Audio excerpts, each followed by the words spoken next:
तो श्रुतिका और मेरी मौजूदगी इस वक्त मुंबई में है, जहां से वर्ली सी फेस के सामने से हम आपको एक्सरसाइज तो कर ही रहे हैं, साथ में खबरें भी बता रहे हैं। और यहाँ पे अगर प्रदूषण की बात की जाए तो दिल्ली से कोई मुकाबला नहीं है, क्योंकि यहाँ पे प्रदूषण बहुत बहुत बेहतर है कि हम दिल्ली से ही होके यहाँ पे आए। बिल्कुल, यहाँ आसमान दिखाई दे रहा है, आप प्राणायाम कर सकते हो, लेकिन दिल्ली की जो हालत है वो बहुत ही चिंताजनक बनी हुई है। बीते दिन के साथ में दिल्ली में सांसों के ऊपर जो संकट है वो गहराता जा रहा है। हालांकि सरकार के द्वारा एक कदम उठाया गया है, थोड़ी सख्ती बढ़ती गई है। ग्रैप लागू करने के साथ साथ में 11,000 व्हीकल्स का चालान किया गया है और साथ ही साथ हजारों टन कचरा भी हटाया गया है और उसके बाद में पानी का छिड़काव भी किया गया है। ग्राउंड पर क्या तस्वीरें दिल्ली से निकल कर आ रही हैं, आपको दिखाते हैं।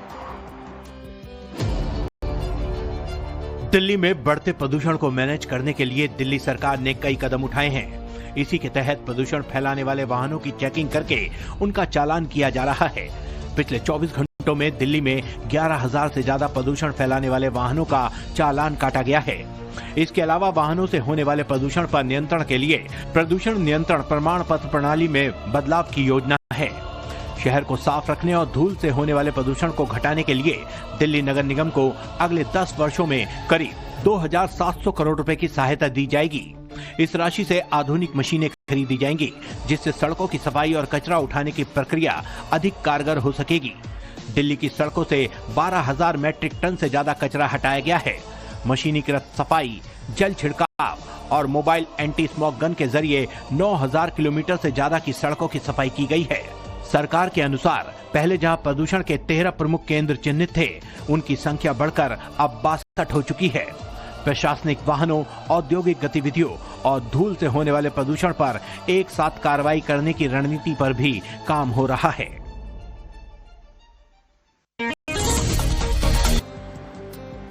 तो श्रुतिका और मेरी मौजूदगी इस वक्त मुंबई में है, जहां से वर्ली सी फेस के सामने से हम आपको एक्सरसाइज तो कर ही रहे हैं, साथ में खबरें भी बता रहे हैं। और यहाँ पे अगर प्रदूषण की बात की जाए तो दिल्ली से कोई मुकाबला नहीं है, क्योंकि यहाँ पे प्रदूषण बहुत बहुत बेहतर है कि हम दिल्ली से ही होके यहाँ पे आए। बिल्कुल, यहाँ आसमान दिखाई दे रहा है, आप प्राणायाम कर सकते हो, लेकिन दिल्ली की जो हालत है वो बहुत ही चिंताजनक बनी हुई है। बीते दिन के साथ में दिल्ली में सांसों के ऊपर जो संकट है वो गहराता जा रहा है। हालांकि सरकार के द्वारा एक कदम उठाया गया है, थोड़ी सख्ती बढ़ती गई है। ग्रैप लागू करने के साथ साथ में 11,000 व्हीकल्स का चालान किया गया है और साथ ही साथ हजारों टन कचरा भी हटाया गया है और उसके बाद में पानी का छिड़काव भी किया गया है। ग्राउंड पर क्या तस्वीरें दिल्ली से निकल कर आ रही हैं, आपको दिखाते हैं।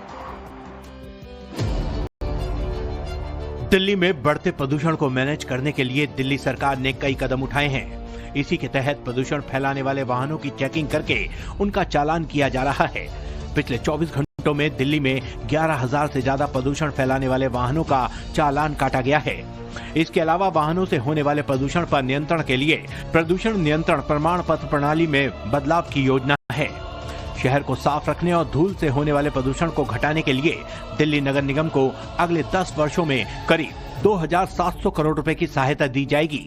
इस राशि से आधुनिक मशीनें खरीदी जाएंगी, जिससे सड़कों की सफाई और कचरा उठाने की प्रक्रिया अधिक कारगर हो सकेगी। दिल्ली की सड़कों से 12,000 मैट्रिक टन से ज्यादा कचरा हटाया गया है। मशीनीकृत सफाई, जल छिड़काव और मोबाइल एंटी स्मोक गन के जरिए 9,000 किलोमीटर से ज्यादा की सड़कों की सफाई की गई है। सरकार के अनुसार पहले जहां प्रदूषण के 13 प्रमुख केंद्र चिन्हित थे, उनकी संख्या बढ़कर अब 62 हो चुकी है। प्रशासनिक वाहनों, औद्योगिक गतिविधियों और धूल से होने वाले प्रदूषण पर एक साथ कार्रवाई करने की रणनीति पर भी काम हो रहा है।